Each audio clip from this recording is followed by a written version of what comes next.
આજે સંવિધાનના ઘડવૈયા ડોક્ટર બાબા સાહેબ આંબેડકરના જન્મજયંતિ નિમિત્તે વિસ્તારમાં આવેલા ત્રિકમલાલ ચાલીમાં ભવ્ય રેલીનું આયોજન કરવામાં આવ્યું હતું। રેલી દરમિયાન મોટી સંખ્યામાં સ્થાનિક લોકો, યુવાનો અને સમાજના આગેવાનો ઉત્સાહપૂર્વક જોડાયા હતા।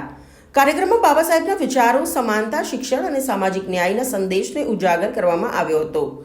ભાગ લેનારાઓએ બાબા સાહેબ આંબેડકરના સૂત્રોચ્ચાર સાથે રેલીને ઉત્સવમય બનાવી અને તેમના દર્શાવેલા માર્ગ પર ચાલવાનો સંકલ્પ લીધો હતો। બાબા સાહેબને આંબેડકરની 135મી જન્મજયંતિ પ્રસંગે જે અમે પ્રોગ્રામ રાખ્યો હતો એમાં અમારા સાહેબ બેંકર સાહેબ આવ્યા અને આ પ્રસંગની શોભાની અભિવૃદ્ધિ કરી એ બદલ અમે એમનો ખૂબ આભાર માનીએ છીએ।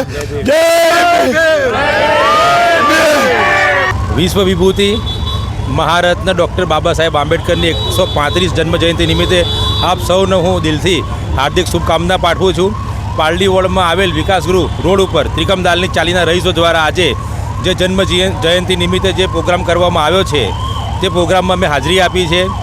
બાબા સાહેબ આંબેડકર જેઓએ ભારતનું બંધારણ બનાવ્યું, ભારતના લોકોના દરેક વર્ગના લોકોના હિત માટે બાબા સાહેબ આંબેડકરે વિચાર્યું છે।